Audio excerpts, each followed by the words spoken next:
Hello students, welcome back to knowledge garden. આજે આપણે ધોરણ 9 નો પ્રકરણ 10 હેરોનનો સૂત્ર પ્રકરણ પરિચય લઈશું અને પછી આ ચેપ્ટર પણ આપણે ચાલુ કરશું.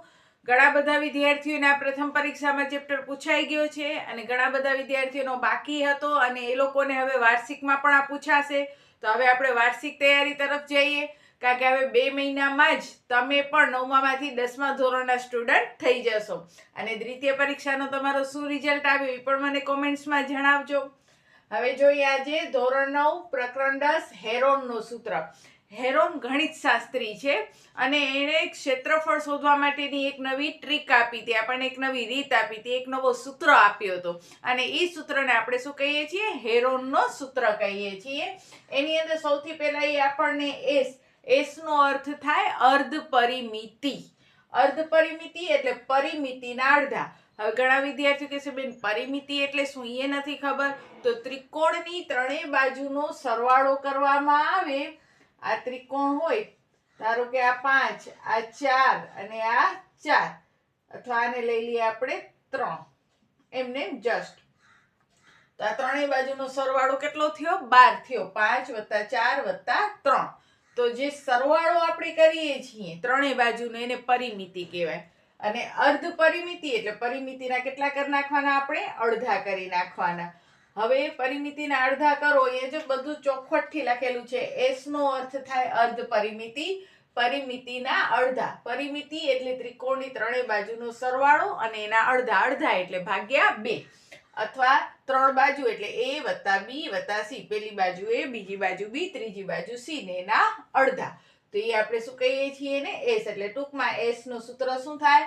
a + b + c ભાગ્યા 2 એટલે કે પરિમિતિના અડધા. હવે ઘણીવાર દાખલામાં તમને પરિમિતિ આપી દેશે તો તમારે સીધો અહીંયા પરિમિતિ લખીને ભાગ્યા 2 કરો એટલે એસ મળી જશે તમને. ઘણીવાર બે બાજુના માપ આપ્યા હશે ને ત્રીજી બાજુ શોધવાની કીધી હશે. જો કાટકોણ ત્રિકોણ હોય તો પાયથાગોરસથી તમે ત્રીજી બાજુ શોધી શકશો. ઘણીવાર દાખલામાં કહેશે કે સમદ્વિભુજ છે.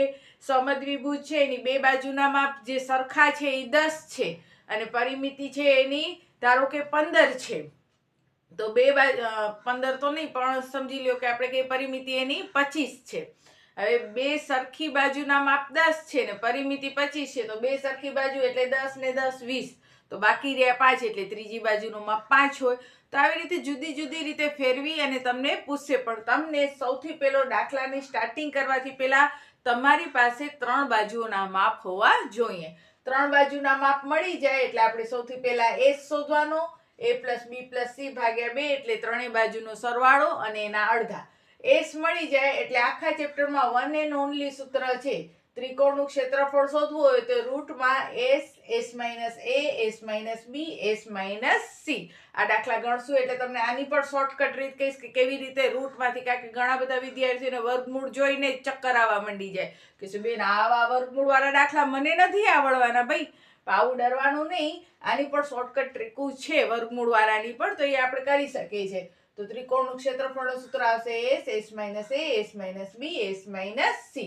હવે આપણે જોઈએ, ધારો કે કેટલીક વાર છે ને તમને જુદી જુદી આકૃતિ આપે. મોસ્ટ ઓફ તો તમને આના ઉપરથી જ દાખલા આવતા હોય, પણ ઘણીવાર જુદી જુદી આકૃતિ આપે. એની અંદર ક્યારેક કાટકોણ ત્રિકોણ હોય, ક્યારેક સમબાજુ હોય, ક્યારેક ચતુષ્કોણ હોય, ક્યારેક સમલંબ ચતુષ્કોણ હોય.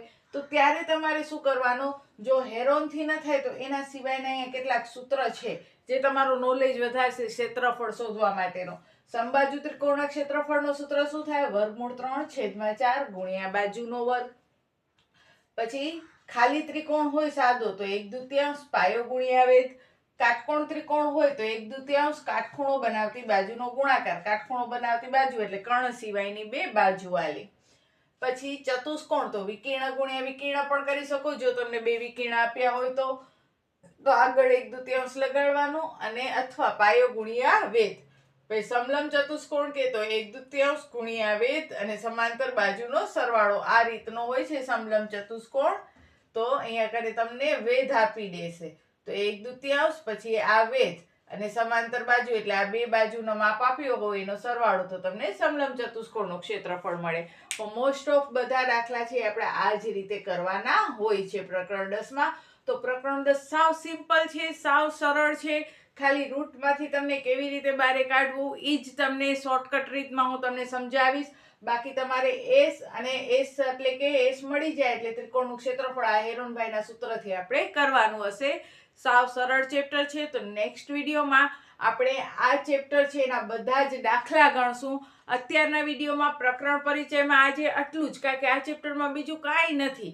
તમને માત્ર અર્ધ પરિમિતિ યાદ રાખવાની છે, એનું સૂત્ર એટલે કે ત્રણેય બાજુનો સરવાળો ભાગ્યા 2, ત્રિકોણનું ક્ષેત્રફળ શોધવા માટે એસ, એસ માઇનસ એ, એસ માઇનસ બી અને એસ માઇનસ સી આ સૂત્ર યાદ રાખવાનું છે. અને દાખલા ગણશું ત્યારે તમને સમજાવીશ કે ભાઈ આ સૂત્ર જે છે એને વર્ગમૂળમાંથી બહાર કાઢી કિંમત મૂકીને તો કઈ ટ્રીકથી તમે સરળતાથી દાખલા કરી શકશો.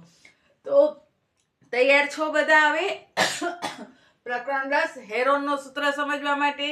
તો અચૂક નેક્સ્ટ વિડીયો ભૂલ્યા વગર જોજો, જ્યાં આપણે જોશું પ્રકરણ 10 હેરોનનો સૂત્ર. અને 9મા ધોરણ પછી તરત જ 10મા ધોરણની તૈયારી કરી નાખજો. 10મા ધોરણવાળા રિલેક્સ લેશે, કારણ કે એ લોકોએ 9મા પછી તરત 10માની તૈયારી શરૂ કરી દીધી હોય અને પરીક્ષા પછી એ લોકોને જરાક થોડુંક લાંબુ વેકેશન હોય કે હવે કઈ લાઈન લેવી, આર્ટ્સ લેવી, કોમર્સ લેવી, સાયન્સ લેવી, એટલે એ લોકો રેસ્ટ લેશે. પણ 9મા ધોરણના વિદ્યાર્થીએ વેકેશનમાં જ 10મું ધોરણ શરૂ કરી નાખવાનું. તો બસ આપણે આજના વિડીયોમાં આટલું જ કરશું. આ સૂત્ર કડોકડ પાકા કરી રાખજો. નેક્સ્ટ વિડીયોની અંદર આપણે આ સૂત્ર પ્રમાણે બધા દાખલા ગણશું. તો ત્યાં સુધી બધે વિદ્યાર્થીઓને જય હિન્દ, જય ભારત. સૌ ભણે સૌ આગળ વધે. બાય.